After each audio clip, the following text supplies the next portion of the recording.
আজকের রেসিপিটি হচ্ছে মাংস কষা। মুরগির মাংস কিভাবে রান্না করলাম সেটাই আপনাদের সাথে শেয়ার করছি। আসসালামু আলাইকুম।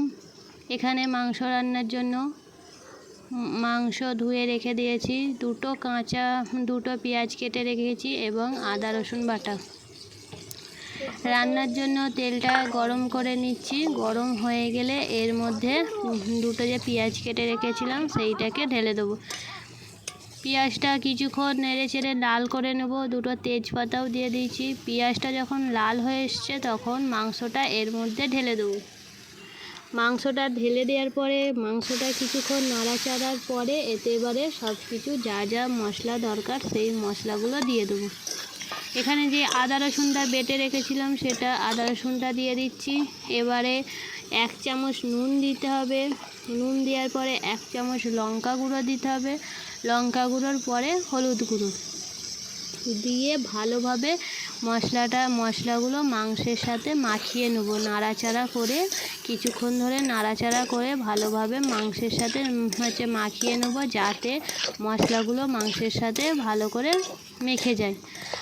তারপরে কিছুক্ষণ মাখামাখির পরে এতে এবারে অল্প করে পানি দিতে হবে। অল্প করে পানি দিয়ে কিছুক্ষণ সময় নিয়ে কষতে হবে।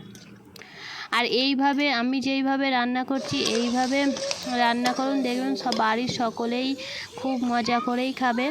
আর মেহমান আসলে তো খুব তাড়াতাড়ি হয়ে যাবে রান্নাটা, বেশিক্ষণ সময় লাগবে না। খুব চটজলদি, হাতে সময় না থাকলে এইভাবে রান্না করবেন, দেখবেন খুবই ভালো লাগবে, সবাই খাবে। এইদিকে অল্প পরিমাণ পানি দিয়ে মশলাটাকে কষছি। দেখুন কালারটা কত সুন্দর হয়ে এসছে। এবারে এতে কিছুক্ষণ কষার পরে এতে দিয়ে দেবো ধনে গুঁড়ো।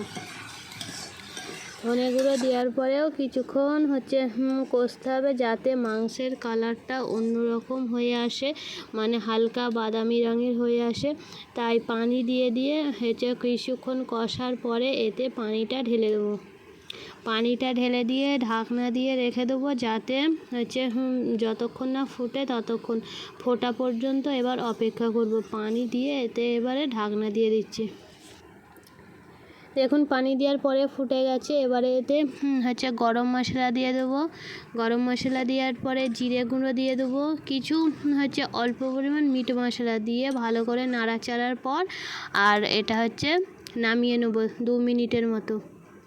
আমাদের এখানে চিকেন কষা রেডি। কেমন লাগলো ভিডিওটা জানাবেন।